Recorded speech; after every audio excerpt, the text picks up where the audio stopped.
Hello and welcome to another Unity tutorial. Today we will talk about the default script in Unity. You know, when we create a C# script and open it in Visual Studio.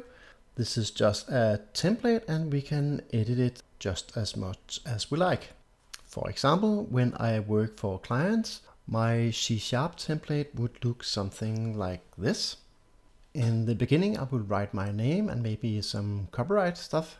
I'm a big fan of dividers, so I will make this big label here, variables before the variables, and again before the init. And as you can see, I use both the awake and the start function very often. And also I will have a loop section and maybe some a last section for the rest of the stuff.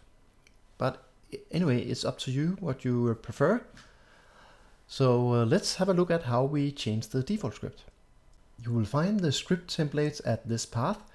First you have to find your Unity install directory and then go to Data, Resources and Script Templates. On a Windows machine it will usually look like this. C/program files, Unity, Editor, Data, Resources and Script Templates. On the Mac it will be Applications, Unity, Unity.app, Contents, Resources and Script Templates. Inside the Script Templates folder there's a file called 81 C# script, new behavior script.cs.text, and this is the one we are looking after. So let's try it. Open the Unity folder and then we have to select a version with 2019, an editor, data and resources, and finally script templates.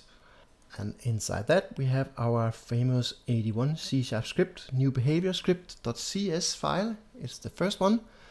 Let's open it in Visual Studio. And as you can see, we have some hashtag variables. This one, you shouldn't change this one. It's the name of the script. And this one, it just makes sure that there will be a white space here. So yeah, keep these. And then you can actually do anything you want. But at least you should have your name up here.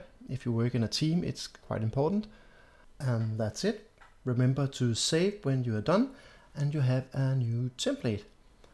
That's it for today, guys. See you tomorrow for another tutorial. And don't forget to subscribe and have fun.